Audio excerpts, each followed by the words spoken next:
you came. Oh. See you. That's good. Really? Wow. Good evening, everyone. The meeting of the Coventry Town Council will now come to order at 6 p.m. Roll call, Mr. Shockley. Here. Mr. Klima. Here. Ms. Ludwig. Here. Mr. LeBlanc. Here. Mrs. Dickson here. Mr. Spearman, please lead us in the Pledge of Allegiance. To the flag of the United States of America and to the republic which stands one nation under God, indivisible, with liberty and justice for all. Thank you. You may be seated. Mr. Spearman, please provide the emergency evacuation plan.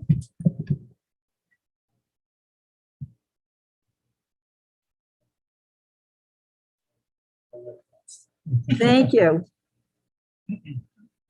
Before we have a motion to go into an executive session, I would like us to pause to remember James L. Kiley Sr., who passed away on October 6, 2021.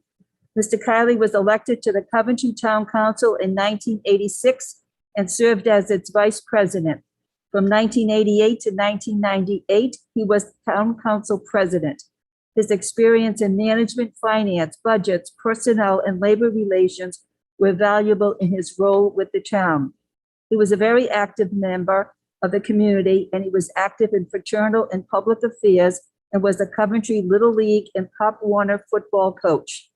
The town council offers our sympathy to the family of James L. Kiley and appreciate the service that he has provided to the town, even though it was many years ago. He set the stage for our town council today. Thank you. May I have a motion to adjourn into executive session at 6:01 for the following: close pursuant to Rhode Island General Law 42465A12. Discussion of job performance, character, physical, or mental health of a person or persons, specifically for the council to discuss candidates for the following board openings, Charter Review Commission. And close pursuant to Rhode Island General Law 42465(2), work session pertaining to collective bargaining agreement between the Town of Coventry and the International Brotherhood of Police Officers, Local 306. May I have a motion? I'll make the motion. Thank you. May I have a second? I'll second it. Thank you. Any discussion? Roll call vote. Mrs. Shockley. Yes. Mrs. Lima. Yes. Ms. Ludwig. Yes. Mr. LeBlanc. Yes. Mrs. Dickson, yes. 5 yeas, no nays. The motion passes. We are now in executive session.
We're now, yes, right now. Thank you.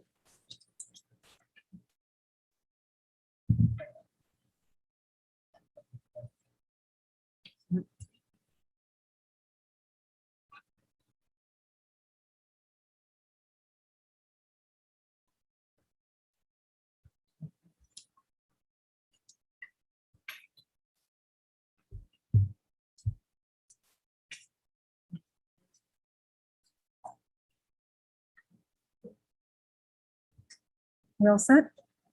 Hello, Lisa. All right. We now resumed in public session. May I have a motion to adjourn from the executive session at 7:10? So moved. Thank you. May I have a second? I'll make motion. I'll second it. Thank you. Roll call vote, Mrs. Shockley, Yes. Mrs. Lima, Yes. Ms. Ludwig, Yes. Mr. LeBlanc, Yes. Mrs. Dickson. Yes, 5 yeas, no nays, the motion passes. May I have a motion to seal the minutes of the executive session? So moved. Thank you. May I have a second? I'll second it. Thank you. Roll call vote, Mrs. Shockley, Yes. Mrs. Lima, Yes. Ms. Ludwig, Yes. Mr. LeBlanc, Yes. Mrs. Dickson. Yes, 5 yeas, no nays, the motion passes. The council met in executive session for the following: closed pursuant to Rhode Island General Law 42-465A12, discussion of job performance, character, physical or mental health of a person or persons, specifically for the council to discuss candidates for the following board openings. Charter Review Commission. The council interviewed 2 people. The council will not recommend a candidate for charter review this evening. We want to ensure that we interview as many candidates as possible before making any decisions. Decisions will be made in early November.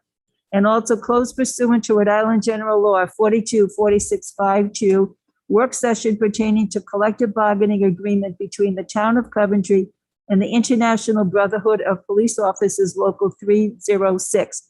No votes were taken.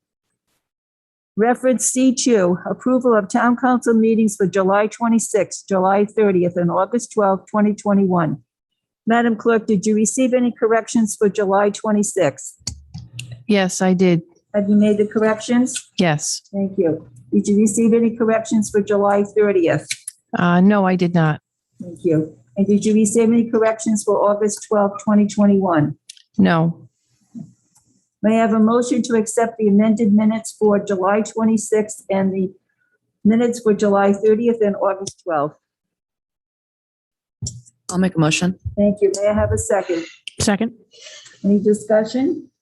Roll call vote, Mrs. Shockley, Yes. Mrs. Lima, Yes. Ms. Ludwig, Yes. Mr. LeBlanc, Yes. Mrs. Dickson, yes. 5 yeas, no nays, the motion passes. President update. The council is recruiting neighbors who want to improve our community to make it a place that is highly desirable to live, work, and enjoy leisure time. We have the following openings available, and I hope that those who are here present with us in the audience and those who are on Zoom, of which there seem to be 2 right now, will heed the call for the people that we do need to fill these board and commission openings. We have 9 openings on the Charter Review Commission. We anticipate starting the Charter Review Commission in December 2021. The commission will complete its work May 2022. So this is a very short-term activity. For those of you who are interested in local government and who want to make a difference, please do consider this short-term assignment. You'll be working with a good group of people from approximately the middle of December through May, and then you'll make your recommendations to the town council. And based on what the town council decides, there will be a referendum in November 2022. We also have 2 to 3 openings on the Conservation Commission. We have 3 full and 2 alternate openings for the Sewer Subcommittee. We anticipate a land trust opening in November. We have 1 opening on the Sewer Assessment Board of Review for November. We have 9 openings on the Park and Recreation Commission. We are getting a lot of interest in the Park and Recreation Commission, so we do have some applicants, and we're happy to see that. The Parks and Recreation Commission, based on our charter and our code, requires that we have people from the community, but we also include people who are in the high school and also people who are senior citizens. So we're reaching out to people at all age levels because all people in our community benefit from our Parks and Recreation program. We also anticipate 1 to 2 openings on the Coventry School Building Committee. We have had recently a resignation. Mr. Shockley and I are on that committee, and we can attest to the work that that committee is doing and how enjoyable it is for us. Correct, Mr. Shockley? Correct, Ms. Dickson. Okay. All applications are available online at coventryri.org. And if you have any questions, you can also contact our town clerk, Mrs. Amatrano, who can provide you with some information about how to apply. The next announcement is an exciting announcement. Responding to public comment, especially recently regarding the Brian Reed building on Washington Street, our town manager will be assigning a town department or staff person to be responsible for the town's historical assets so that there may be a plan for their preservation and or disposition. Right now, the town has no long-range plan for historic preservation, and we're going to turn the corner on that. Tonight, we are naming a town council-appointed group, the Coventry Historic Preservation Commission, to be stewards for the Reed Schoolhouse on Flat River Road. As stewards, the commission will develop a long-range plan for its preservation and use, plan and sponsor at least 1 open house each year in the school, and work to preserve the school as an authentic representation of an early 1830s one-room school. They also will request permission from the town manager for any architectural changes to the building. At our October 18th meeting, the council will recognize with a proclamation the devotion and care that the Coventry Historical Society and its members have been given to the school when it was given a 25-year lease in 1973 for the Reed Schoolhouse and the Old Summit Library. The town manager has given the Coventry Historical Society room in the annex for its collection, and the society will provide on loan to the Town of Coventry artifacts in the Reed School that represent the educational history of our town. The commission will also allow the Coventry Historical Society to continue to use the school for its meetings. The town council greatly appreciates the time and attention of the Coventry Historical Society to preserve our town's historic legacy, as demonstrated with the Old Summit Library and the Reed Schoolhouse. So next week on the 18th, we will be giving a proclamation to the Coventry Historical Society to represent the devotion and care that they have given to these 2 historic buildings. Next item on the agenda is town manager announcement. Mr. Marchant. Thank you, Madam President. We will be having a discussion about the state of the wind turbine situation at our next meeting on the 18th. Mr. McGilfrey and I have been working on the punch list that was produced after the last meeting, and we'll be ready next week to present that. There is a draft of the fire ordinance that has now been reviewed and approved by the several departments, including the fire districts and the police department. And we'll be ready to present that to the council on the 25th. And tomorrow evening, we have a training for town boards, committees, and commissions to get an orientation on public service and the Rhode Island laws governing open meetings and ethics. And we will be doing that here tomorrow evening at 6 p.m. And how many people do you expect at that meeting? I haven't gotten the RSVPs. Perhaps you know? No, I don't have a number. Well, So we hope they all come. We did send out the invitation to all members of boards and committees. I have heard from a few that aren't available tomorrow night, but we hope to have a good turnout and provide these opportunities for citizens to get engaged and understand what their role is when they are representing the town in these capacities. I have a question. Ms. Ludwig, Mr. Marchant, is that going to be on Zoom by chance, or is it just going to be in person? We can put it on Zoom so that we can have a recording of it so that those that don't make it will be able to benefit from it afterwards. excellent idea. Thank you, Ms. Ludwig. Any other comments? Okay. I'm happy to announce that our next presenter is Mr. Crossman. He's usually on the agenda at the end of a meeting and has to wait hours for us, but we got him at the head of the meeting. So welcome, Mr. Crossman. Mr. Crossman, for those of you who are not familiar with him, is Director of Planning and Planning and Zoning. And he's going to present his quarterly report to us this evening. Mr. Crossman. Thank you, Madam President. Excuse me. Tonight, I'm just going to go over, I believe there's about 8 or 9, some projects we've talked about. They've moved on in different stages of development. Other ones are brand new to the town that you folks have not seen before.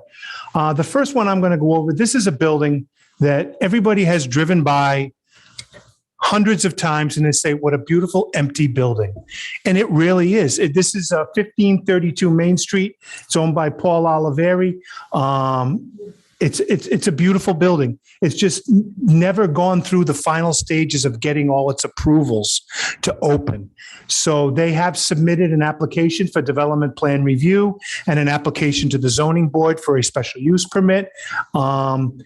They don't know specifically what they want to put in there yet. If it was me, I'd love to see something like a Brood Awakening, something like that. I thought would be a really nice little place. But the owner has not been able to get somebody committed yet.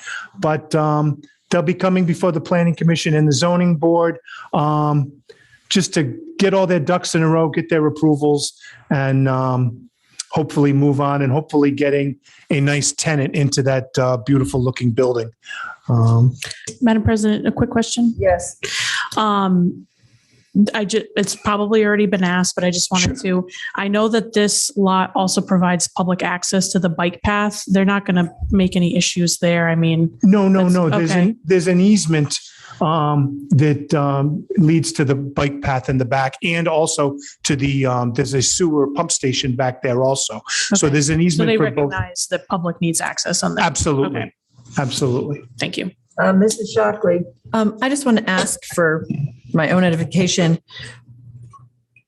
How do you go for a special use permit if you don't know what you want to do? What are you getting a permit for? You're getting a permit for a drive-through.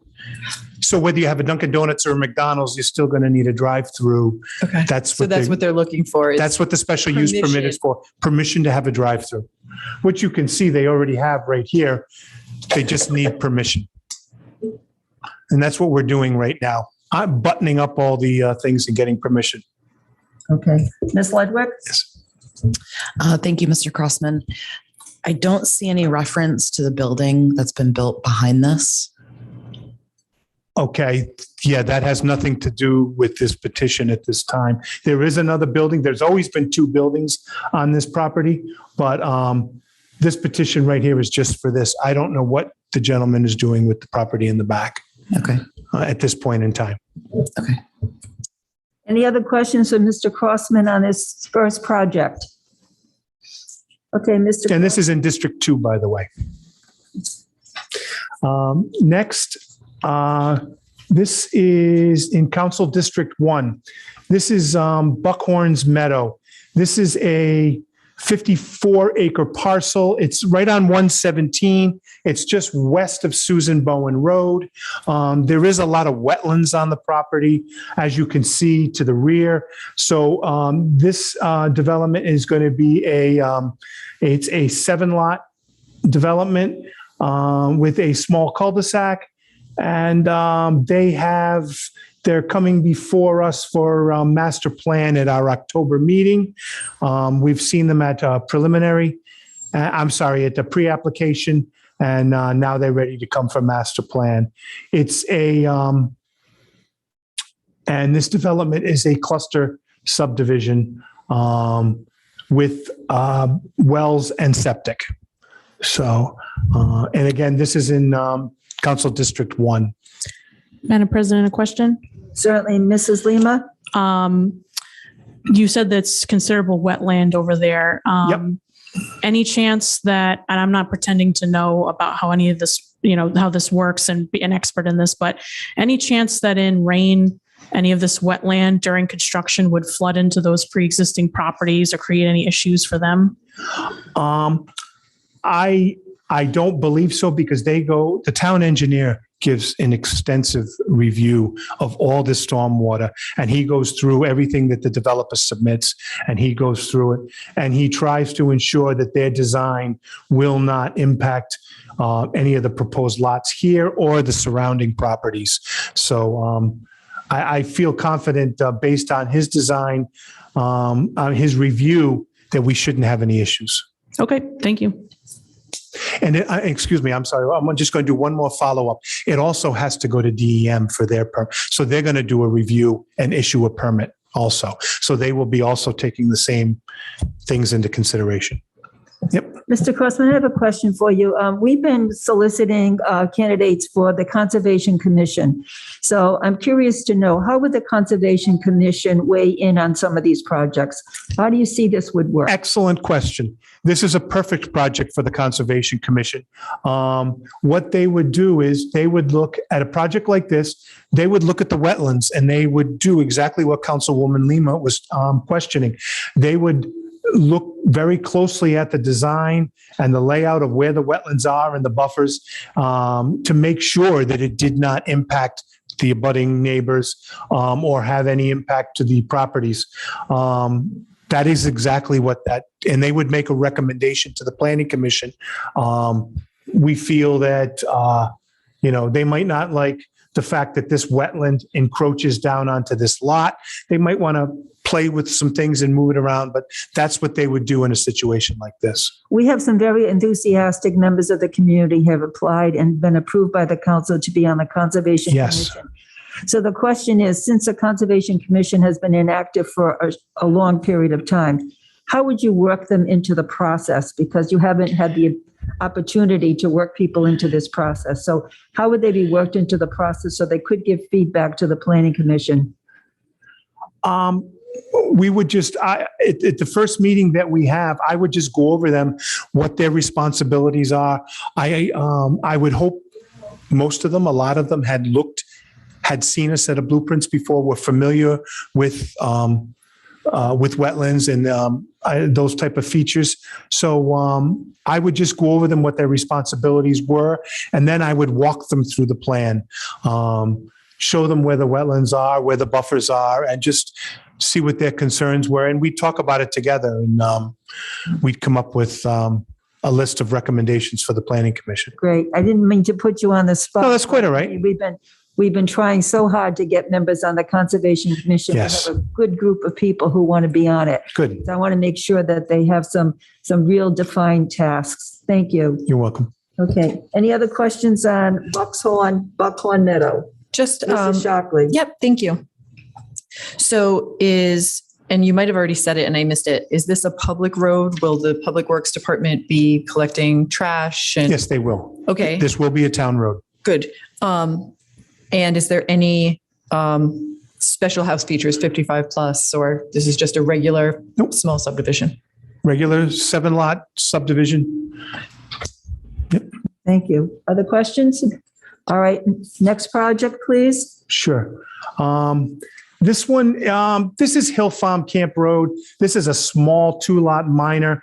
I don't know, Hill Farm Camp, if most of you should be familiar, they all went condo lately. And a lot of them, I believe most of the 76 people down there now have bought their properties. So they now not only own the house, but they also own the land that the house sits on. This was land that was left over after that subdivision.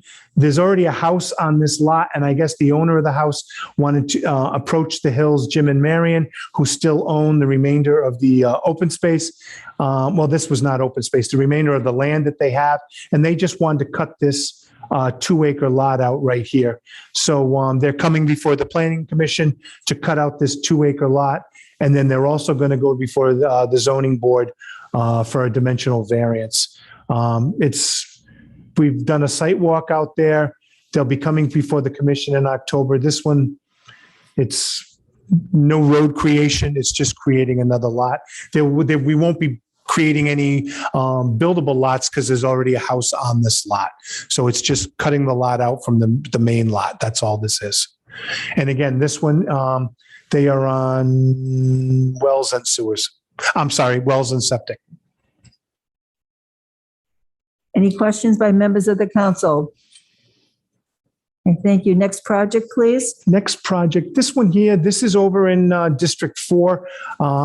This is Pulaski Street. Pulaski Street is, are you familiar with Hirsch Celanese Roads Technologies? It's the next right turn after that. There is while there's still quite a few single-family homes over there, there's also quite a few parcels of property that are zoned industrial too, because they were leftovers from the Roads Technologies and Hirsch Celanese properties. This is one of those properties. It's zoned industrial.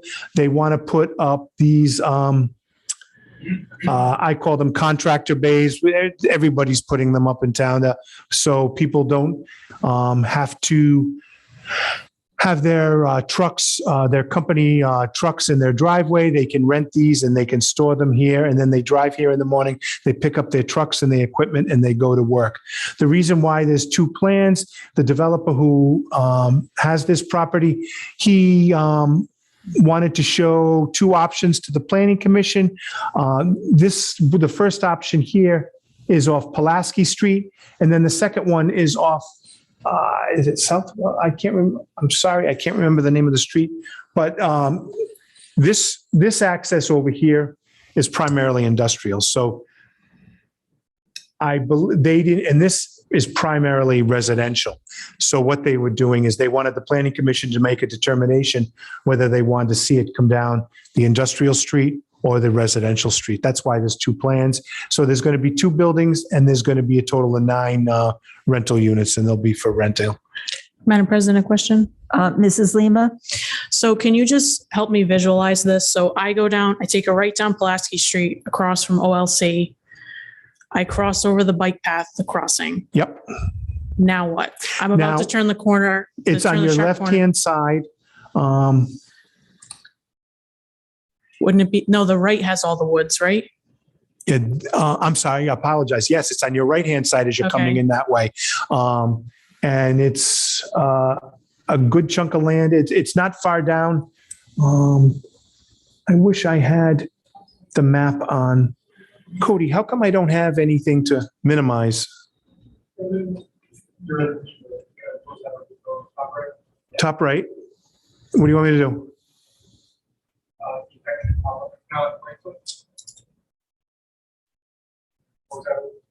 Close what? There is no read mode.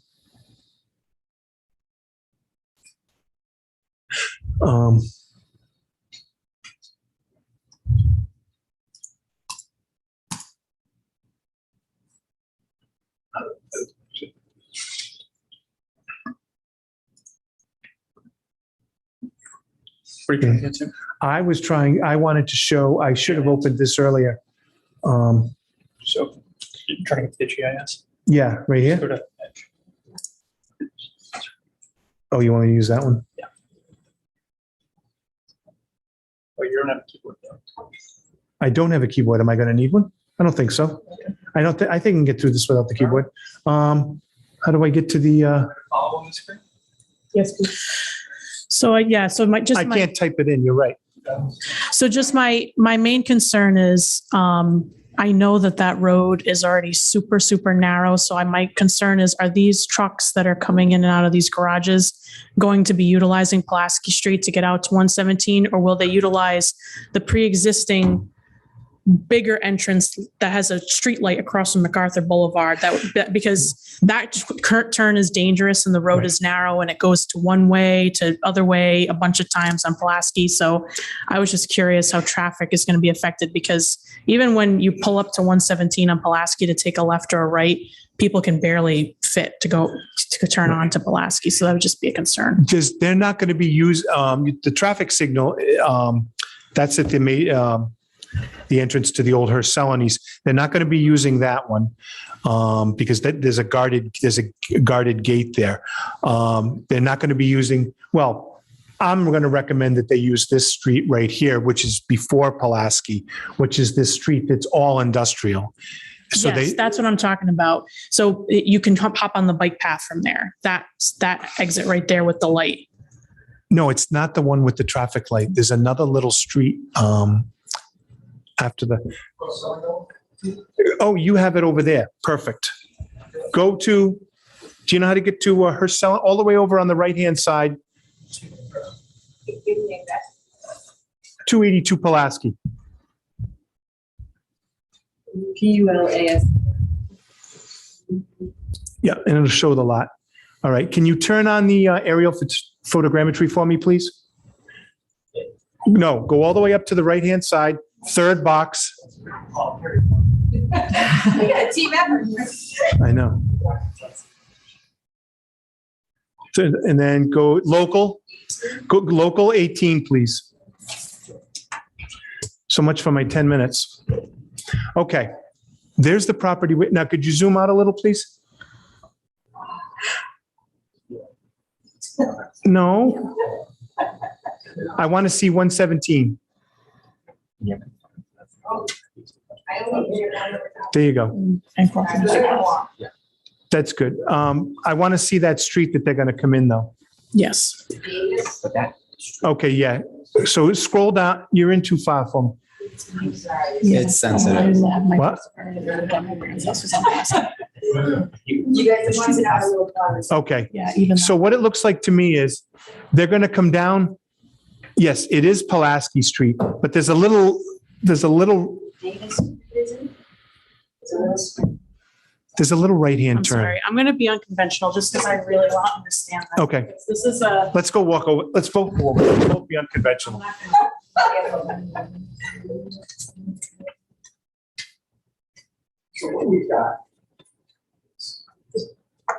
Okay. Try to speak up so that the public can hear you. Okay. This is Quinnipiac. This is the traffic signal we were talking about. Yes. This is at Quinnipiac Street. This is Pulaski Street, okay? So the entrance to this property, there's two accesses. They could come in off Pulaski, where all these single-family homes are, or they could come in off Davis. This street's just as narrow as this. Correct, but there's no residential homes over here that they can inside. So my concern is, I don't know that they can fit on Pulaski, plus this bike path is a heavy section, I'm afraid. And like I said, this is tough to turn them out of, but if there's a way we can make this so they can only go to this signal. I don't think they have the right to have access to that signal, because that signal goes to these properties which are inside this. This is outside that development. They could go up Whitford also. As you can see, they can go up this way. That's a one-way. Also, it's a one-way out. I just, if we could just look at the planning commission, you just examine traffic with a little bit. This is so busy as it is. And this is such a narrow street. And then there's some residential here and people fly here. Okay. So I'm not trying to act like I know better than you, but No, it's no, just no, that's my whatever. concern. No, that's fine. I'll have, we should make sure, that they take a look at that. And I'll take a ride out there myself. And, but I just, in your opinion, do you like an access better off Davis? Do you like a driveway at Forest? If we would eventually get that. It's okay. Mr. Crossman, maybe you and Mrs. Lima could take a little site visit together. That's fine. And look at I the would love to do that. alternatives, okay? I think that would work out before you made some recommendations to the planning Sure. commission, okay? Thank you, Mrs. Lima. Councilwoman? Thank you. And I'm just wondering, as you mentioned, the residential areas nearby and the fact that this is basically a garage for large vehicles. Is there any sort of buffer they have to build and make sure there's a bit of a sound barrier between the residents currently living there and now the new commercial business that's going to be going on right next door? They do, because this is an I-2 zone and it abuts residential properties. They have to maintain a minimum of, I believe it's a 50-foot buffer from the residential, just so they're not right on top of them. And I think they have to put some landscaping in there also to, so they don't impact the residential homes. Does the town make sure that happens? They do. No, I just want to, I'm literally asking. No, that's fine. They do. Okay, They do. just because I know we do have some areas that are negatively impacted by businesses that kind of changed their mode of operandi. Yeah. And I just want to make sure that the people who are currently residing there don't suddenly have to deal with noise, smells, things like that. What's unfortunate for these people, this property is zoned correctly for what these people want to do. It's No, I get that. And I just want to make sure that, similar to how Councilwoman Lima wants to protect the property owners and the streets, protecting them from the business itself to make sure that the business happening there doesn't negatively impact homeowners. okay. Sure. Right. Any other questions? Ms. Ludwig? So, Mr. Crossman, if you ultimately end up recommending that they go down a residential street, will the business also be responsible for repaving and building up that street? To my knowledge, no, because unless that's a good question. A lot of times depending upon the condition of the street, I will get recommendations. In a project like this, not only does the planning department, my department give recommendations, but Director McGee and the engineer, they also give me recommendations on what they think should happen for this project. If Director McGee feels that this road is not in good shape, he will, and he's done it many times, make a recommendation to the planning commission that they repave this road from, let's say, the driveway all the way up to 117. So one thing that I would recommend, Councilor Lima, is that we somehow make sure that this business knows that they may have to incur something like that. We did have a recent event where we had a business that's kind of moving from my district to across the street to your district. And there was an unanticipated road cost because they're entering on a residential street, and that they're anticipating is around $15K, which doesn't sound huge, but it was an unanticipated cost of doing business here in Coventry. So I just want to make sure that the business owner is very aware that that cost may come up in this process. Not to mention, West Warwick Line is a good baseball throw away. So that's the other thing is, as far as traffic and road, that gets an impact here. I mean, it's really, really close. So. Thank you. Are we ready to move on to the next project? Thank you for indulging me, Russ. Oh, no problem. Okay. This next one, they haven't come back before us again. They were supposed to come back last month, but they asked for a continuance because the neighbors have hired legal counsel and some experts, and they're just waiting to get to try to get all that. This is the comprehensive permit application for the residences at Boyd Brook. This is in Council President Dickson's area.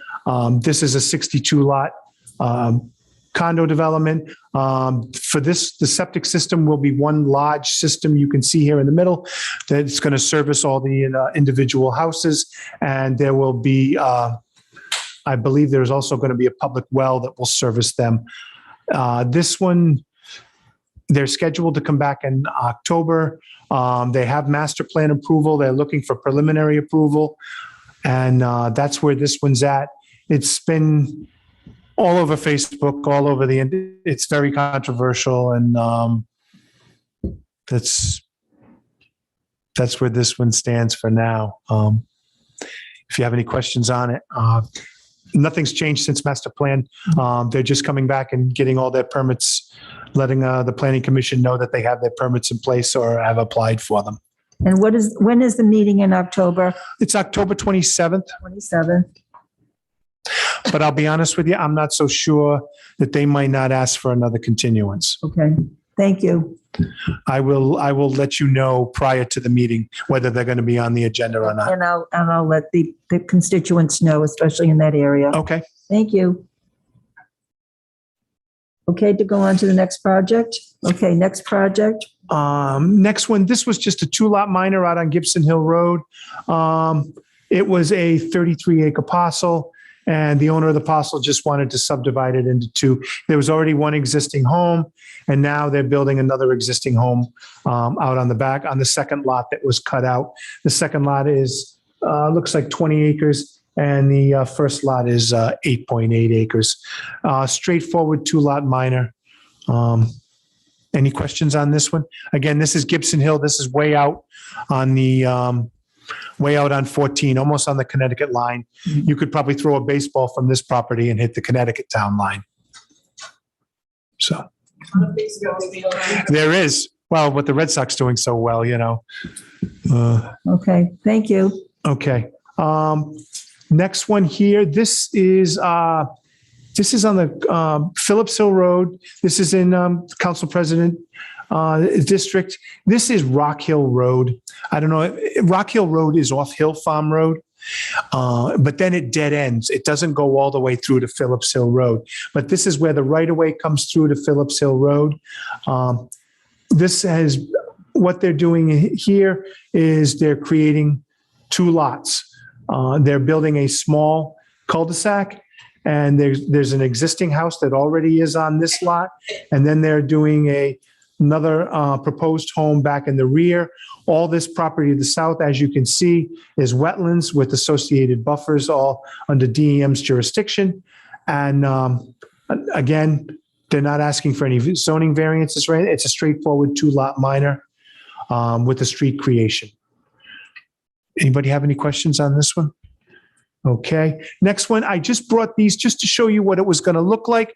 Last time I was here, sorry, she's looking at Councilwoman. They wouldn't tell us what this was going to be. They just said it was going to be a proposed retail store. I found out later on, as I always thought it was going to be, it's going to be a Dollar General. So this is the old Garden Zen right across from the Hercelenes. Interesting. So you guys knew about this one. I just wanted to show you architecturally what it was going to look like. I don't think it's an ugly building, and I'm hoping it'll fit in the neighborhood. Madam President, just a quick question. Certainly, Mrs. Lima. So there was some speculation among neighbors in this area that it wasn't ultimately going to be this. I heard from some neighbors in District 4 about they got notice about an apartment building going in somewhere in the district, or Fairview Avenue. That might be it. It's probably Fairview Avenue Okay. over in Councilman LeBlanc's district. Okay. And what's the next step on this process? I'm sorry. They've got all their approvals. They're trying to wrap up final now. They've got master and preliminary. So they've got all their local approvals from the planning commission. They're trying to get DEM and DOT. That's what's taken them a while right now. Okay. So I do not anticipate any construction commencing on this, probably until the spring. Is this the town's third or fourth dollar store? Okay, this will be this, okay, so we got the Dollar General on the corner of Hopkins. Yep. And then by Anthony Mills is another dollar store. Okay, and there's one next to Black Oak, One next to Black Oak, one next to Dave's. That's a different. Dave's. Yeah, they're I'm different, not but they saying all they're got the dollar same in the dollar name. store. I'm just saying they're all dollar. So I believe stores. there's 4. And so I do wonder if there's a point at which, A, we don't want all our dollar stores poaching from each other, as well as from our other businesses. Anything you read about dollar stores, and I have no problem with different people wanting to do business. I respect it. But they add nothing to communities. And that, I think, as far as our comprehensive plan goes, we really need to think about as we fill our town with a half dozen dollar stores. It's the same store 6 times. I agree with you. Okay, that's something to think about because And does it follow our comprehensive plan? it does. It's zoned correctly. That doesn't say, look how many auto parts stores do we have in town? And possibly we should start thinking about maybe a building is better not filled than filled with the wrong company. Mr. Crossman, Yes. going back to Councilwoman Lima's question, the one on Fairview, I noticed it's not in your packet, and I didn't know. Are we going to get Because they haven't gone anywhere since the last time we've spoken. Thank you. That's why I didn't bring that one forward. Okay. I'm sorry. Any more questions on the Dollar One General? more question of the Dollar General store. Okay, next I have, this is a 2-lot subdivision in Council District 2, 151 Reed Schoolhouse Road. The folks that own this, the Lewandowskis, they've lived here for quite a while. They have a good sized lot. They want to cut this lot in half and they want to build a house for their son. I've been in to meet with them. They're good people. And this is, they don't need any variances or anything. They're just cutting out another buildable lot. And this will be, this Reed School does have public water over there and they will be on a septic system over here. Again, straightforward 2-lot minor without a street creation. Any questions on this project? Okay, your next project? Next one, Council District 2. This is Poor Farm Road. People familiar with Poor Farm? Okay. This is a Bucky Siemens property. They owned the piece across the street also where they used to have where they still do have the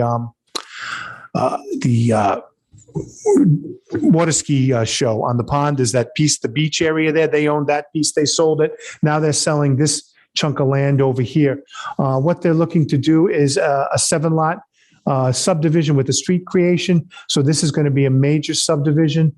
It's going to be a conventional subdivision, meaning they're not doing a cluster. They're good sized lots. It's in a 2-acre zone. They're all going to be a minimum of 2 acres.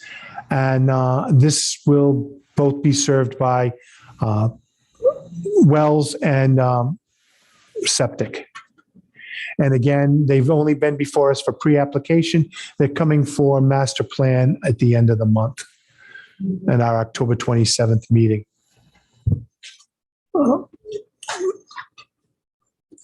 Thank you. And are there any questions on the Poor Farm Road project? Okay, thank you, Mr. Crossman. That's it. Was 10 minutes times about 4? It's okay. I'm sorry. No, please don't. There were lots of questions and lots of projects, and we appreciate you bringing us these projects even from their inception before it gets too late for us to ask appropriate questions. So thank you very much. You're welcome. What? We will connect. I'll shoot you an email tomorrow. And should we connect on developments on off of Old North Road tile? Yep. I've got some questions. Yeah, and in that meeting, I want the town engineer at that meeting also. So maybe if you get a chance, I'll email you tomorrow. Okay, thank you so much. The next item on our agenda is public comment. We have public comment in two portions of our meeting, at the end and also at this portion. When we have it in the middle of a meeting, we allow just a short time. We'll allow 10 minutes only for public recognition at this point of our agenda. And public comment will also take place at the end of the agenda. If you're in the audience, please raise your hand if you wish to speak. I'll recognize you and you can come forward to the podium. When you're here, please state your name and your address, and you'll be limited to 2 minutes. Is there anyone who would like to speak? Please, yes, please come forward.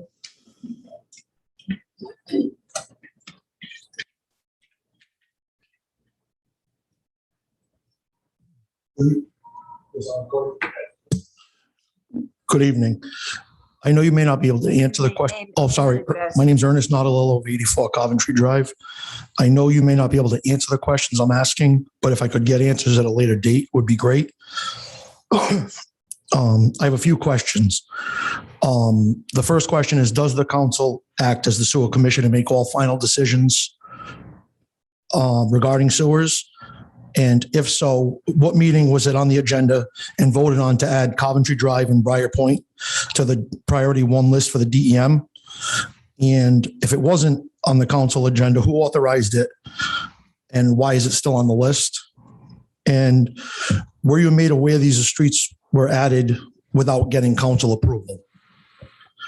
And again, why is it still going forward without council approval? Because I don't believe I've seen anything where it was approved. So I'm here on behalf of the residents of Coventry Drive.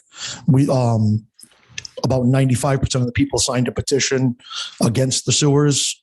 There was a moratorium put on in the past because the people on Coventry Drive can't afford it. Most of them are elderly residents and they don't want them. I know it's an easy way to, I know the project has already been looked at and it's an easily go forward, but I don't believe it's good for the town or the people at this time.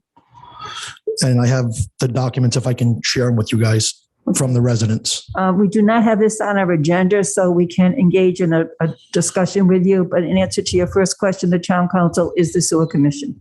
Okay. And there is something about the sewers on the agenda. That's why I did bring it up. That's later on in the meeting and it's different topics. But do you have a petition? Yes. Do you want to read the petition? No, it's okay. So if I can, and then I'll just hand it out. You can read it and present it to the council and we'll take any documentation. Okay, perfect. Thank you. It says, we, the citizens of Coventry Drive, petition the town council to voice our concern once again regarding the installation of sewers on Coventry Drive. In 2017, we were advised that sewers were proposed for the Coventry Drive in the fall of that year or 2018. There was never any prior notification that sewers would be forthcoming on the street until markings and surveying were being done. No cost breakdown was ever disseminated to the residents, since many residents are struggling and there would be an additional burden to maintain their homes. After numerous meetings, the town council and the residents, a moratorium was placed on any new sewer construction in January of 2018. The last phase of the sewer projects resulted in sewer assessments from the range of $20,000 to $60,000, and that amount did not include interest over 20 years. The cost that connects the homes with the sewer lines, nor the cost of sewer usage fees once they were connected.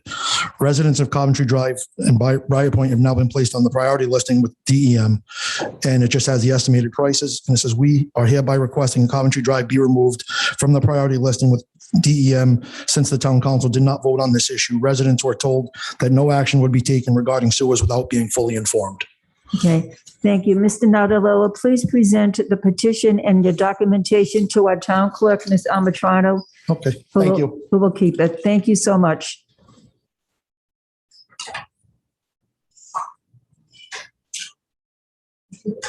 If there anyone else who would like to make public comment during this time?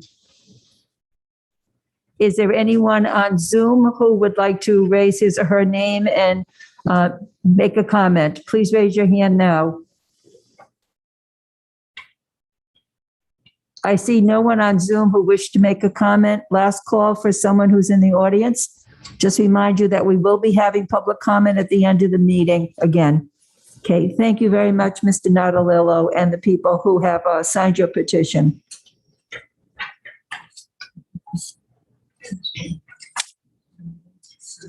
We're now at agenda item E1, tax assessors additions and abatements for August 16th, 2021 through September 30th, 2021. Reference pages 30 to 54. Ms. Martini. Thank you. Thank you. I'm sorry about all the blank pages in your agenda. I don't know what happened. I'll fix it next time. The resolution is for the council members is on page 54. Go ahead, Ms. Martini. Okay, we have abatements in the amount of $15,837.89 and additions in the amount of $106,205.78 this month. Any questions? Are there any questions?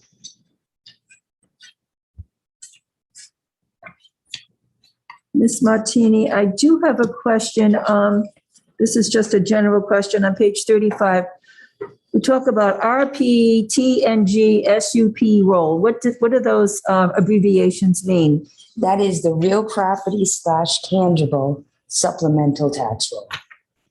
Real property / tangible tangible supplemental tax roll. Okay, explain to us what that means. The supplemental roll is the tax roll that you're put on. Generally, I'm sorry. Generally, that is. Is your microphone on? Properties that were sold. Better.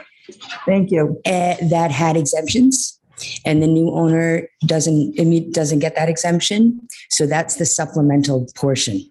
So it has to be on its own special tax roll according to law. So that's why it's the real property tangible supplemental tax roll. Excellent. Thank you. You're welcome. Are there any questions that members of the council would like to ask our tax assessor? Okay. Excellent. Thank you. Thank you. So we'll go to the resolution, which is on page 54. May I have a motion to approve the additional tax abatements and additions for August 16th, 2021 through September 30th, 2021? I'll make a motion. Thank you. May I have a second? I'll second the motion. Thank you. Any additional questions? Okay, roll call vote. Mrs. Shockley? Yes. Mrs. Lima? Yes. Ms. Ludwig? Yes. Mr. LeBlanc? Yes. Mrs. Dickson? Yes. 5 yeas, no nays. The motion passes. Thank you.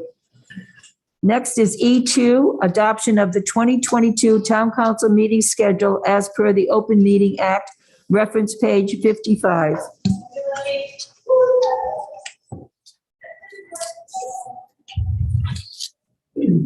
I did check the dates. We do not seem to have any conflicts with holidays. Usually there are 2 meetings in December, and I'm just curious to know why there is only 1 meeting in December.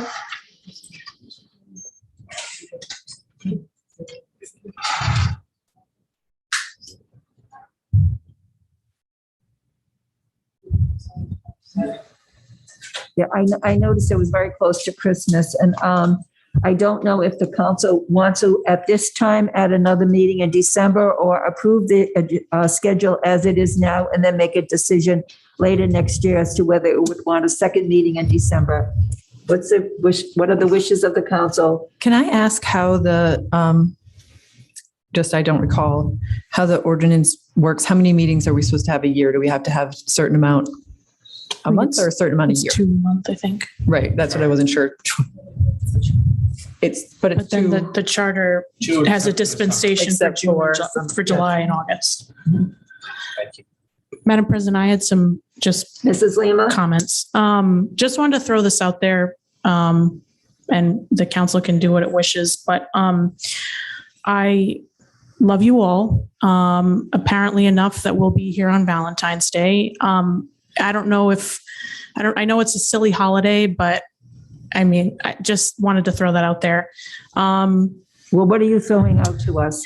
That we're going to bring our spouses and partners with us, or? I just wanted to point it out. I mean, we give a lot of time, and I know we spend time away from our families, but I just wanted to point it out. And if no one has an issue, I'll go along with everybody else. Just motion the amendment. We can, someone may, first of all, we need a motion to accept the calendar and a second, and then we can have amendments to it. I'll motion. Need a motion to accept the calendar. I'll second the motion in Right. general on the calendar. We have a motion and a second. Okay, discussion. Is there anyone who would like to make an amendment to the schedule? I would agree with making an amendment. My wife is a saint and it's her birthday that day. So It's my son's 13th birthday that day too. And oddly, I was going to say, I'd rather keep it on Mondays because my schedule is really hectic. As much as I love my son, I'll probably celebrate him on the 12th or the 13th, which is a weekend. But I would definitely not come on Valentine's Day if that's the will of the council. So Okay. I would make a motion to amend the calendar to say February 15th, just the Tuesday. I mean, Okay, we have an would second that. amendment. Do I have a, Mr. LeBlanc seconded. okay, we have a motion and we second to amend the schedule to delete February 14th and to add a meeting on Tuesday, February 15th, 2021. 2022, excuse me. Okay. Are there any, are we ready to vote on the calendar? I would ready to vote. We have to vote on that amendment We first. have to vote on the amendment, and then we can see if there are any other amendments that might include December or not. So may we have a roll call vote on the amendment to change the calendar to delete February 14th and add Tuesday, February 15th? Okay, roll call vote. Mrs. Shockley, Yes. Mrs. Lima, Yes. Ludwig, Yes. Mr. LeBlanc, yes. Mrs. Dickson, yes. 5 yeas, no nays. The amendment passes. I just had a couple other comments / questions. Okay, thank you. Mrs. Lima. I wonder if does this should this calendar include? I know there was a practice started this year of having additional meetings presenting the budget. I don't know if a meeting like that goes in this calendar or if we set those dates now. That was a note that I had just curious what others on the council maybe thought, but It has been past practice to accept a calendar or to vote on a calendar which follows the dictates of our charter, which is basically twice a month. And then the meeting for the schedule for the budget has always been determined by the town manager somewhere around the time period of about December, January. And that's a point at which the town council votes and accepts that particular. the budget calendar. Okay. Yes. We also, we also need to get alignment with the school committee because we do have joint meetings with them. So we do need to discuss with them what is going to work for them also. Okay. Yeah. I think the earlier the better on that. And I would, I know it's early to think about, but I would advocate that we again do a Saturday session like we did, or, those additional sessions with the presentation of the budget to give more opportunity and access to that information. So noted. Thank you. And then don't know if anyone travels at Thanksgiving, but that November 28th is the Monday after Thanksgiving. But if not, I'll see you all here. Just wanted to throw these out there to consider. It is what it is. So We also can change the calendar by vote so that if we get to say around September, October, and people's schedule on the council is such that they would not prefer to be here on November 28th, we do have the option of making an exception. Okay. Any other comments? thank you. Okay, so ready to vote on the amended calendar, town council meeting schedule calendar for 2022. May I have a motion to accept the amended calendar? So moved. Thank you. I'll Do I second have a it. Second. I'll second it. Any other additional discussion? Okay. Mrs. Shockley, Yes. Mrs. Lima, Yes. Ms. Ludwig, Yes. Mr. LeBlanc, Yes. Mrs. Dickson, 5 yeas, no nays. The amended calendar passes. Thank you. Item E3, discussion on status and direction of the sewer program. Mr. Marchant, there'll be no votes on this report this evening. Additional discussion will take place during the strategic planning session. Mr. Marchant.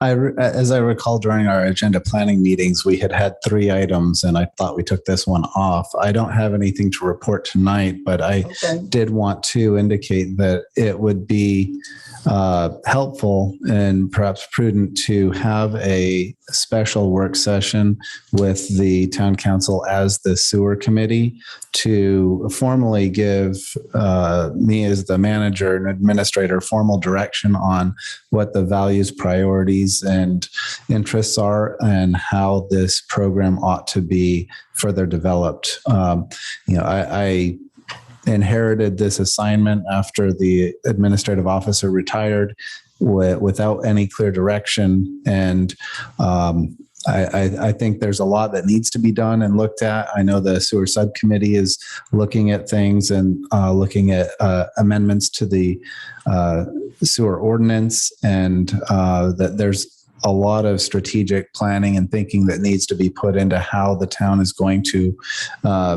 maintain, sustain, and develop the sewer program in light of the many competing interests and priorities to protect the environment and run the operation that we already have in place.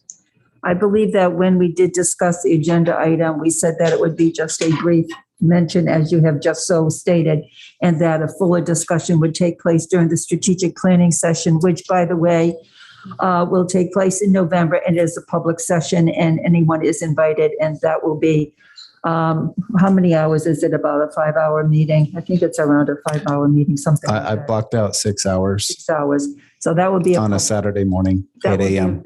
That would be available as a public session. Anyone may attend that session, and we will be discussing we're doing strategic planning, visioning, what is council's vision for what kind of community we want to have based on input from the public.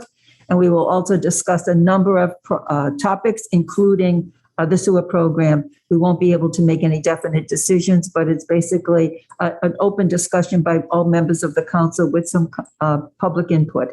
Okay, Ms. Ludwig.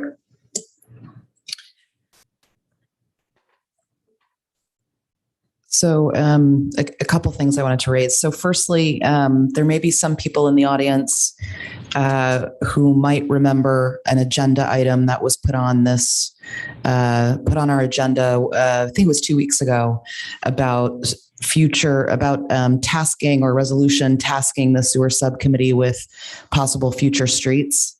And after discussing that with Councillor LeBlanc and Mr. Marchant and our agenda committee, the consensus was we need direction from the council on where to move forward. We don't want to just kick it over the wall to the subcommittee to produce similar or the same results that have come up in the past. So my expectation is that as a council, we should come up with some sort of strategic guidelines before we hand this over to any other group. Secondly, I maybe this can be a discussion point for us now. I don't know if the strategic session in November is appropriate for this, because we're going to be covering so many topics in that one-day session. Is this going to get the attention that it deserves? So, for example, we had a totally separate turbine session where we spent several hours reviewing questions, discussing that.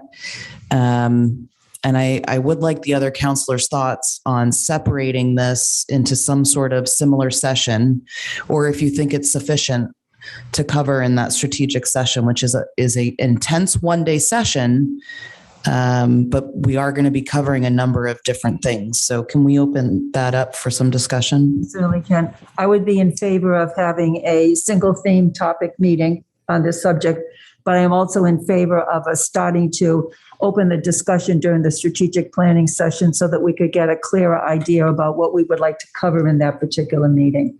So we do need some guidelines as to what that single theme meeting would cover. But I'm open to suggestions for the members of the council. Mr. LeBlanc. I certainly agree with discussing it during the meeting that we're going to have, because I think sewers needs to be a topic of that meeting. But I am in full support of a special meeting just on this topic alone, because I think it has many people's attention. The other thing I do recommend is removing any street off of the priority list until the council actually makes a decision to go where we are going to go with the sewers, if anywhere. I just want to make that comment. Okay, thank you very much. Mrs. Lima.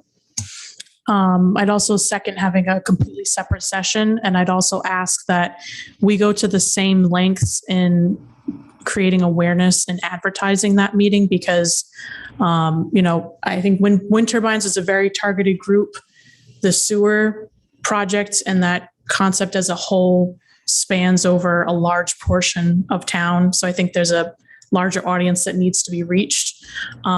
So that would be part of what I'd ask, is making sure that we put in a lot of effort to getting the word out about this meeting when it takes place. Thank you, Mrs. Lima. Mrs. Shockley.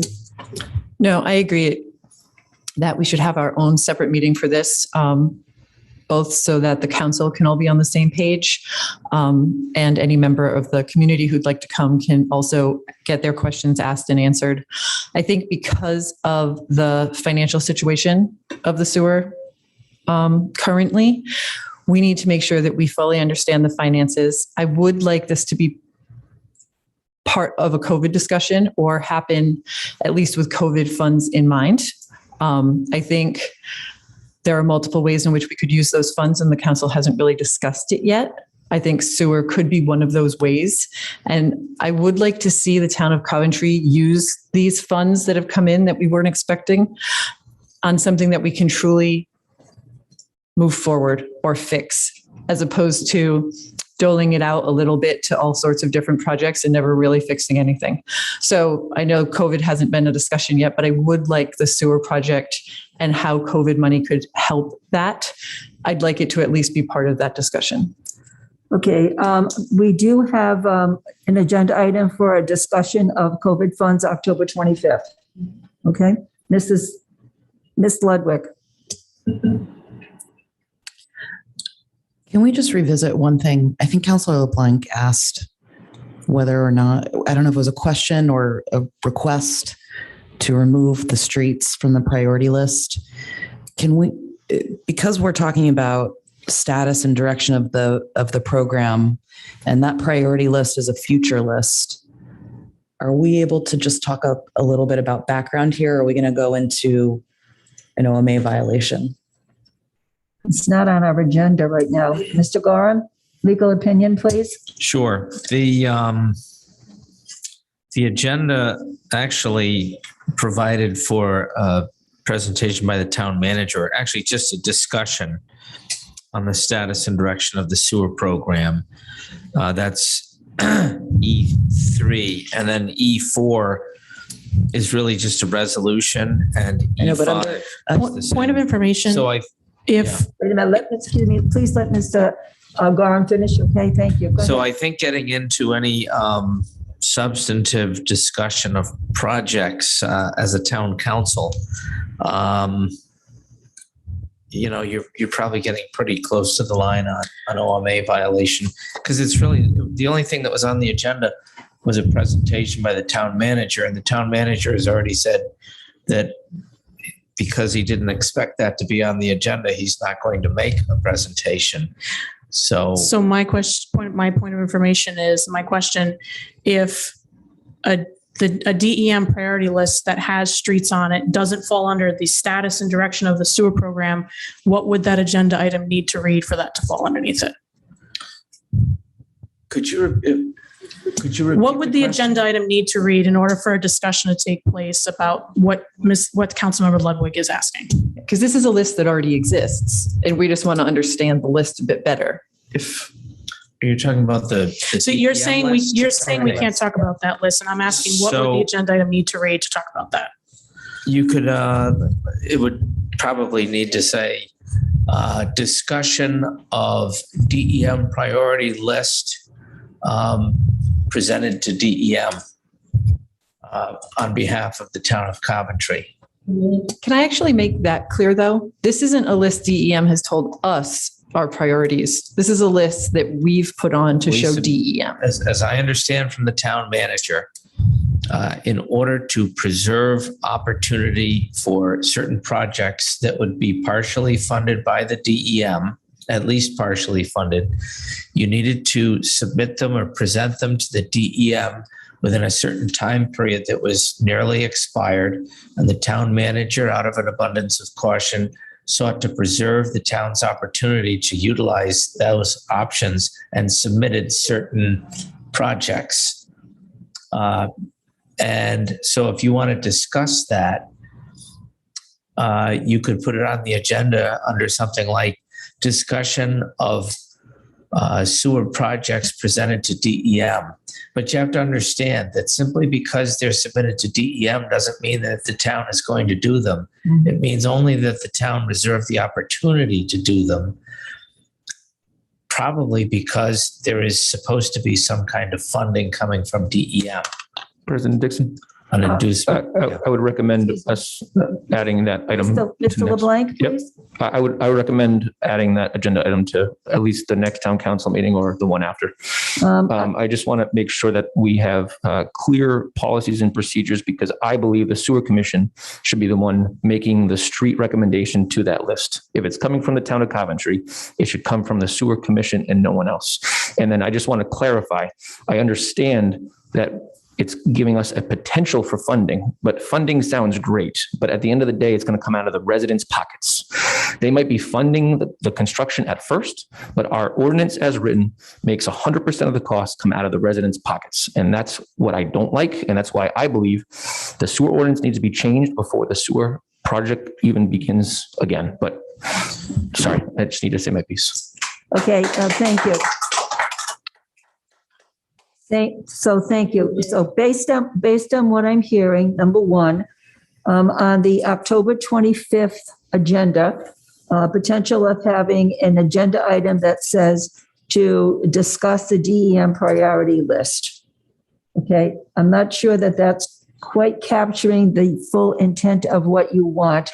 So I would suggest that you would think about how you would like the agenda item written and submit it to Mr. Marchant. Sure. We have an agenda meeting this coming Monday, and it would be appropriate time to suggest what we need on the October 25th agenda. I will make that suggestion. Okay, so that's number one. Number two, I'm hearing that during the strategic planning session, we could have, it seems reasonable to at least have an overview about what we would like to cover in a single topic meeting relating to sewers.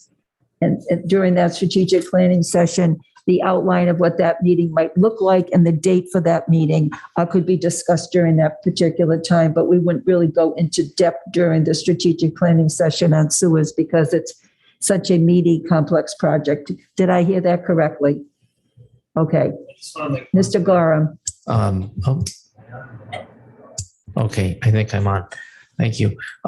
Just in fairness to what the action that the town manager took, the DEM specifies just certain areas that would qualify for special funding. There was no choice made by the town manager on any particular area. All the town manager did, and time was running out, was he opted in to preserve the possibility, and it was not a commitment. Only the town council can make the commitment. I completely agree with you, Member LeBlanc, and every other member of the council. You are the sewer commission, no exceptions. But I think it was not imprudent I think it was prudent by the town manager to at least preserve opportunities. It's not a commitment by the town. Only you can make that. So that opportunity that was preserved means nothing until this body decides to do something with it. Until then, it's a theory and only a theory. Thank you, Mr. Gorham. Comments? No disrespect. Okay. Yeah. All I'm saying is that if you're a homeowner on one of those streets selected on that list, you feel targeted. And I believe it's such an important topic in this town that it should be discussed by the sewer commission before anything is decided related to sewers. As during public comment, we promised them that we would be transparent and we would tell them any direction that we may or may not go with related to this project. And this was not communicated at an open public, during a public meeting with the sewer commission or the town council. That's all I'm asking for. I understand. And I don't like the time commitment, and we were running out of time. That means that we didn't plan appropriately, and we shouldn't have listed any streets on that if we didn't plan accordingly. Okay, thank you very much. Thank you. I believe that we had a fruitful discussion and that we do have a plan to go forward. We have a suggestion of an agenda item for October 25th, and we have a plan for how we will use a strategic planning session, and also we will plan for a single topic meeting on sewers. Agreeable to all? Okay. All right, ready to move forward to next agenda item? Thank you. E4. Town Council resolution directing the sewer subcommittee to prepare recommended amendments to the sewer ordinance and present such recommendations not later than November 8th, 2021. The reference page that you have in your packet 56 has an incorrect date, so please refer to page 58. May I have a motion? It was sent, a new one was sent this afternoon. It was in my packet. And Dickson, the revised one was sent this afternoon. Another one? There's no date, it just has Joanne's handwriting. Item 4. Excuse me, let me go back here. I'm not imagining this, right, Madam Clerk? Oh, wait a minute. You sent No. updated resolutions for E4 and E6 this afternoon, right? Okay. Madam President, you want to work from my copy? I would like that, please. Thank you.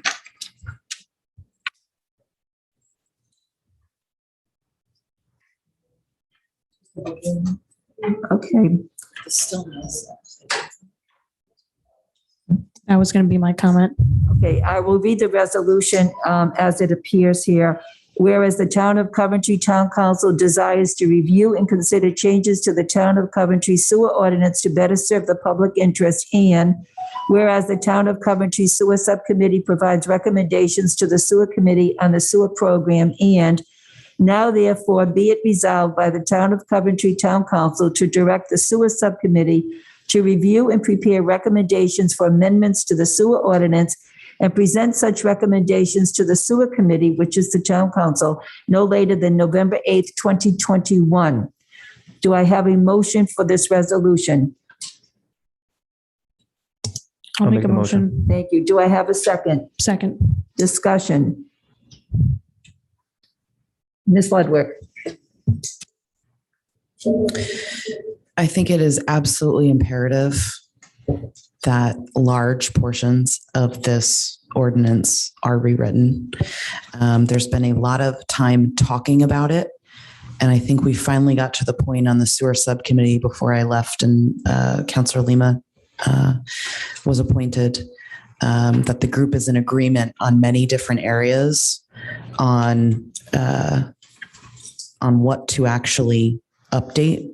And so I'm very excited to formally get this through. I know that the group has been working on it, but for the town council to stamp it and make it a specific request to the subcommittee, I think says a lot about how we as a council have worked together this year.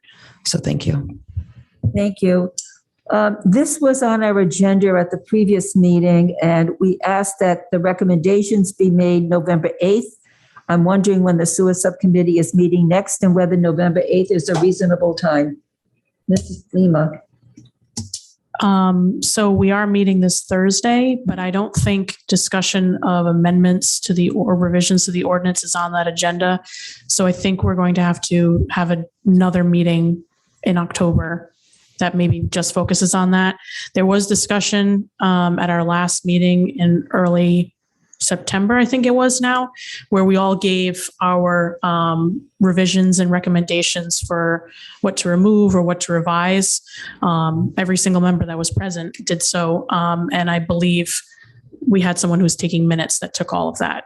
So I think what the plan was is that there was going to be a meeting of the sewer subcommittee where that was the only topic, was a workshop on that and putting that all together to work on. So I don't know how we want to do this procedural wise, if this is something where you're expecting the sewer subcommittee to formally vote and approve it, or you'd like just a draft to come to the town council / sewer board. I don't know how you want that process to work, or legally what's expected, but it might be tight, but I think this is important and we should be moving faster on this. So, Okay, the resolution is written that the sewer subcommittee would present recommendations. I would assume that they would vote on the recommendations that would be presented to the council. The date here is November 8th. We can leave the resolution as the 8th, but I'm asking, since there are 2 members on the council who are on this subcommittee, whether they believe that November 8th is a reasonable date to put on the resolution. so I don't want to speak for staff time and resources, but if the expectation for a deliverable at a council meeting is just a document that has a bulleted list of the recommended changes, then I would think that's doable, but I'll also yield the floor to Mr. LeBlanc for his comments. I would agree. If we're just submitting, my question was, what's your expectation? I thought a bullet list of what the subcommittee has all agreed to change the ordinance, not an ordinance complete with red lines and all that kind of stuff. Okay. Thank you. Just want to make sure we're all in agreement. Yeah, I would expect that it would be a bulleted list of recommendations for changes that would indicate sections, et cetera, like change, I don't know, I'll just throw out 24 hours to 12 hours or something like that. Chapter 191-14, sewer assessments need to change. Yes. 100%. Okay, Yes. thank you. Ms. Ludwig. Do we want to also include items? Do we want to include everything, or only the ones that the subcommittee has voted to move forward in a quorum? I think we might want to have council members who have their own ideas and input, maybe submit it to the clerk or whoever serves as clerk for the sewer subcommittee. And then those maybe could be shared at that workshop for consideration. So that way that group can flesh it out with the rest of, because you guys might have some of the same things the groups talked about. Well, I'll give you one example if it's okay. After being on the sewer subcommittee for several years, several of those gentlemen did not agree with me on having a cap. So I know the current makeup is slightly different now, but if 2 of you think there should be a cap and 3 of you don't, I still want that to come to the town council for I us see to what you're review. saying. Okay. This would be simply a list of recommendations made to the town council. The town council would have an open discussion, and then there would be a decision made at that point in time. And since this is a change to the ordinance, we have to go through a specific process of advertising and having hearings, et cetera. So I believe that that's how the process goes. Is that correct, Mr. Gorham? The enabling legislation, all 3 iterations of it require that any amendments have to follow the ordinance. In other words, they have to be amended as an ordinance. So you can't just do this by some flyby resolution. No. You have to have notice to the public. You have to have full hearings, public hearings after newspaper advertising and so forth. And then you can vote. So we can't just have a list that's discussed at the sewer subcommittee and then present it to the council for them to talk. We just can't actually. Correct. Yes. I think that's the final step. And I think there's a few steps before you get there. And I don't think there's anything in the sewer subcommittee's recommendations to the town council or the sewer committee that would preclude the sewer committee from adding their own recommendations and deliberating. The sewer subcommittee is not creating anything but a recommendation. They're purely precatory or advisory, whatever. And then you decide through the ordinance amendment process if you wish, you can do nothing. You can receive their proposal and just ignore it if you don't like it. Or if you want to work it or change it or do anything with it, you just have to follow the process by which ordinances are created and amended. That's it, which is in the charter. We do that all the time. It would make sense that if the recommendations came in the 8th and that we have a single theme meeting relating to sewers, that these recommendations could be considered at that time also. Mr. LeBlanc. The only thing I would just like to recommend is I believe we have a town council meeting November 22nd. Yes. Just to be safe, if we could just change this resolution to the 22nd, but we can submit it sooner if we have it available. It just gives us more time, just in case. One thing. You can make an amendment and we'll Sure. get that in 1 minute. No Yes. problem. Mr. Gorham. I just want to point out, there is like something you can do that's sort of in between presenting a whole full-blown ordinance version of the recommendations of the sewer subcommittee and doing nothing. You can simply take their resolutions and make it clear that their recommendations, and just make it clear on the agenda that you're just going to discuss this. You just want to have, Right. So that's done all the time. You still have to follow the ordinance process, but it's nice to let the public know, especially with a volatile issue like sewers. You can just say, look, we're just here to have a discussion. And sometimes that doesn't work anyway, but at least you can make it clear to the public that you're not undertaking the ordinance process. You first just want to see, what does the public think of this overall? We want to have a discussion with you about it. Mm-hmm. And sometimes that's an easier way to go. And, the public doesn't feel like it's really being pushed down their throat. Nothing is done until you actually listen to them. I mean, the ordinance process itself is designed to do that, but it is kind of formal, and you're not shackled by that. You can do it any way you want, as long as you ultimately follow the rigid ordinance adoption process. Does that make any sense? Thank you very much for that suggestion, Mr. Gorham. So the question, I just want to know, is there anyone on the council who wants to change or make an amendment so the date is not November 8th, but a different date? Are we okay with November 8th? I would make an amendment Okay. to change it to November 22nd rather than November 8th. Okay, Mr. LeBlanc is making a motion to amend the resolution to change the date from November 8th to November 22nd. I'll second that motion. Okay, we have a motion, we have a second. Understanding, of course, that we'd love to get it done sooner, but just holding ourselves accountable. That is fine. Okay, Ms. Ludwig, do you have a discussion, comment? Okay, we're ready to vote on the amendment. The amendment to the motion is to change the date from November 8th to November 22nd. Roll call vote. Mrs. Shockley? Yes. Mrs. Lima? Yes. Ms. Ludwig? Yes. Mr. LeBlanc? Yes. Mrs. Dickson? The amendment passes. Are we ready for the vote? Okay.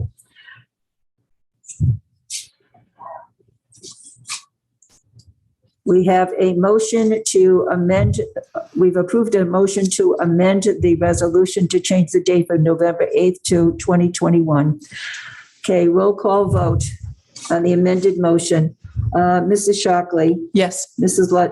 Lima? Yes. Ms. Ludwig? Yes. Mr. LeBlanc? Yes. Mrs. Dickson, 5 yeas, no nays. The motion passes as amended. Thank you very much. And we've made notes of many comments that people have about process that we will follow going forward. Okay, we are now at agenda item number 5E5.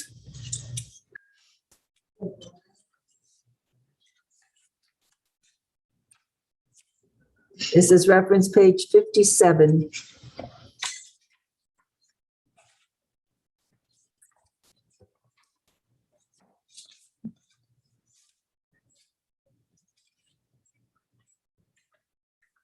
Ms. Amatrona, would you please read the resolution, please, for E5, please?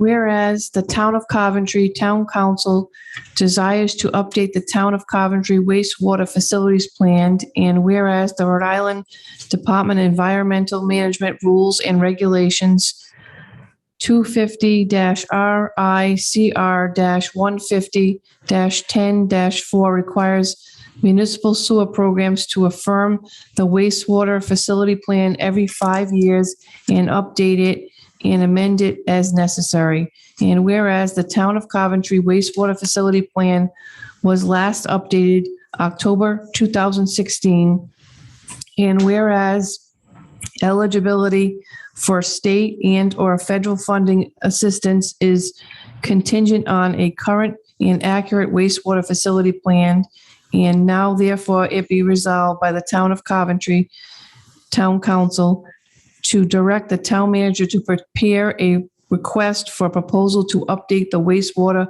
facility plan, passed and adopted this 12th day of October 2021. Okay, may I have a motion? I'll make the motion. Thank you. May I have a second? I'll second the motion. Thank you. Any discussion? I just have a question of whether the funding for this is part of our budget. Well, I know, but did we plan for this year? Mr. Marchant? There are funds available in the sewer fund for consulting and fees. A large part of the budget goes towards consulting fees on the sewer plan. So I would say yes, although it's not discreetly defined. Okay. Some background on why Any kind of other this, questions? Mrs. Lima? some background on why this has come up in the sewer subcommittee. This was a discussion, and we noticed that we go to the same company for the same quote all the time. And so we weren't sure if they were way overcharging. We have no idea what market value is for these plans and assessments. So that's why. So that's some background. Thank you. Thank you. Any other comments? Ms. Ludwig? Okay, ready for a vote? Okay, roll call vote. Mrs. Shockley? Yes. Mrs. Lima? Yes. Ms. Ludwig? Yes. Mr. LeBlanc? Yes. Mrs. Dickson? Yes. 5 yeas, no nays, the motion passes. We're now at item E6. Madam Clerk, would you please read the agenda item, page 58? Point of information, Madam President, this is also another amended resolution. I don't know if you want to work from my copy. I would be happy to do that. Thank you so much. Yep.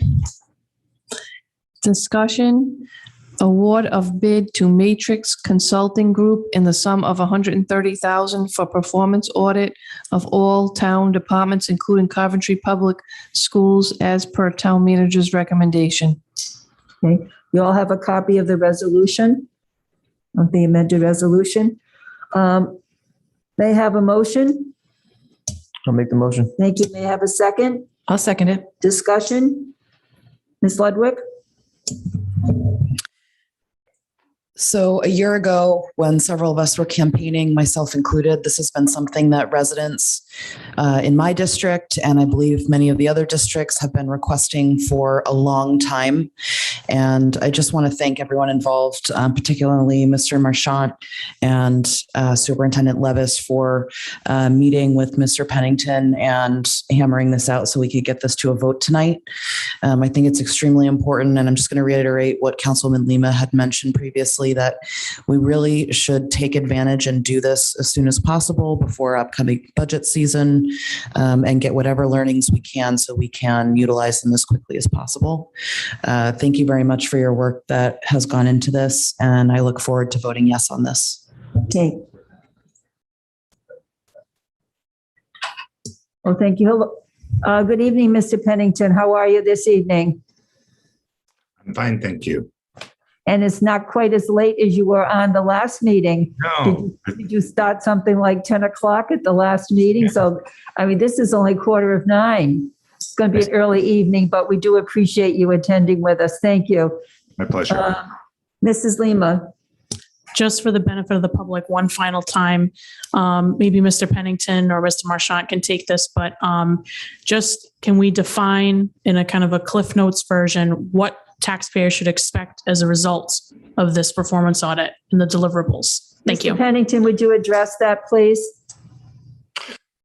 Sure. I'll give you a quick overview and be happy to answer any other questions. So we have a defined scope of work that was outlined in the RFP to look at the operations, technology, staffing, opportunities for alternative service delivery throughout the town and schools, and to provide recommendations to you to, one, indicate, are you effectively utilizing existing resources? Are there opportunities to improve those approaches? Would a different approach be more cost effective?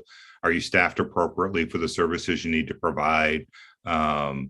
So it's sort of a top to bottom look, but we use a couple steps that allow us to triage that and identify the areas of greatest opportunity for potential, cost savings or changes in operating procedure. We will work with a steering committee in terms of the specific format for the report, but you should expect that it would weigh in on each of your major service areas in terms of how well you're performing regulatory and statutory required services, what sort of service level you're at, what staffing is required tied to those service levels, and a section that also compares you to other comparable communities. So you have a fairly holistic view that as elected officials, you can make policy decisions about how you want in the future to allocate resources or service levels. Thank you very much. Thank you. Mr. LeBlanc. Just a quick question on the quote of 130,000. I know the last time that you were on, I asked you specifically if you were going to be here in person, and you effectively said that if we are okay with in person, then that you would. Does that 130,000 include travel and any of those type of expenses? I just wanted to clarify. Yeah, great question. Yes, our quote does include our travel expenses, and I think based upon the discussion from last time and what we had intervening between the two meetings, there will definitely be on-site visits and time spent with your staff. And we look forward to that. Fantastic. Thank you very much. I'll also add that after our meeting with Mr. Pennington, in which the presentation was made, the day after, I called Superintendent Levis and just asked him to confirm that he was supportive of this project, and he said he was. He did have some questions, which I believe you answered satisfactorily, Mr. Pennington, so thank you very much.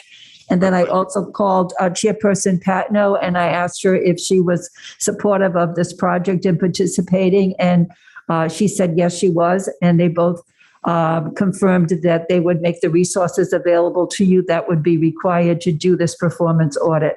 So I just want to assure you that we have commitment from both the town council and from the key leaders in the school committee and the town public schools. Okay. Any other questions? All right. We have a motion. We have a second. We have discussion. We ready for the vote? Okay. Mrs. Shockley? Thrilled to say yes. Mrs. Lima? Yes. Ms. Ludwig?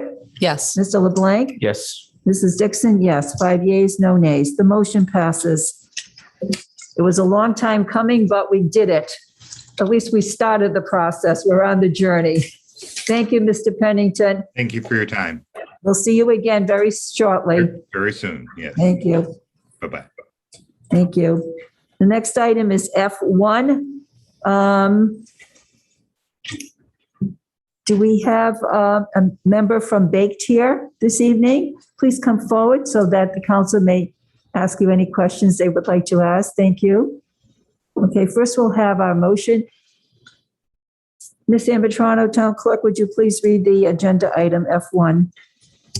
New victualling license, Baked, 1030 Tyoke Avenue, Covert. This is reference pages 59 to 60.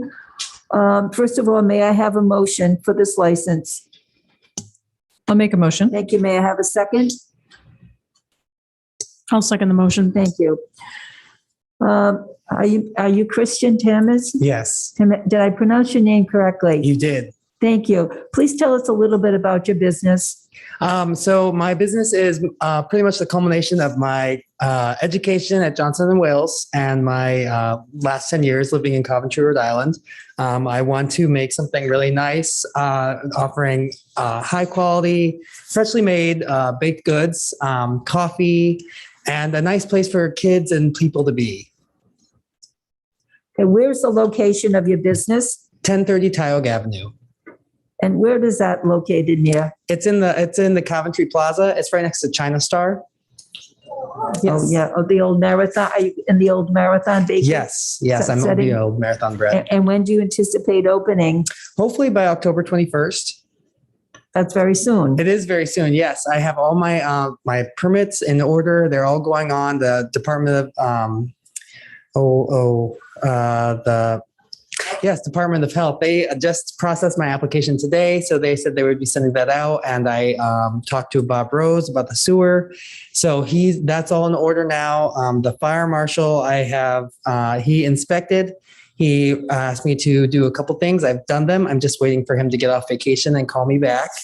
What else was I supposed to do? I think that was it. And what would your hours of business be? 7 a.m. to 3 p.m. 7 a.m. to 3 p.m. And what days of the week? Wednesday through Sunday. Wednesday through Sunday. And what kind of baked goods are you intending to make? Specializing in croissants, scones, muffins, bagels, pretzels, and baguettes. Thank you very much. Mr. Marchant, any questions about this application?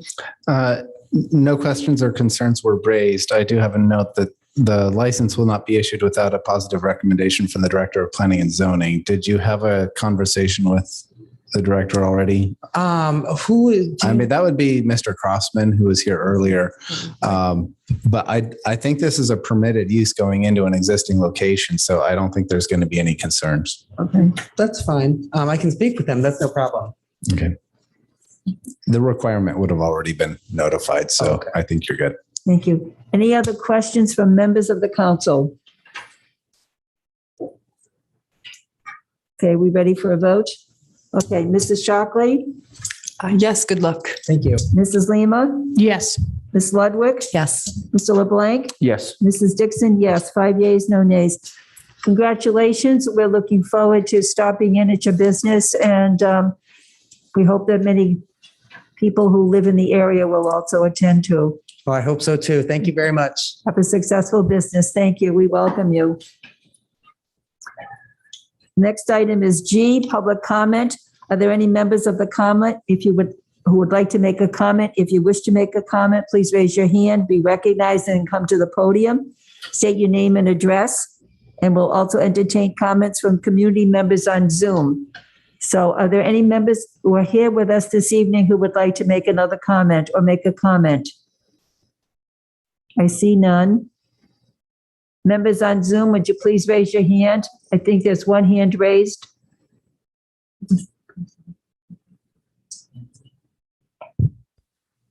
Anthony, are you on Zoom also? I am. That was my brother earlier. Oh, I'm sorry. Okay. Anthony Nardolillo, 10 Colby Drive, Coventry, Rhode Island.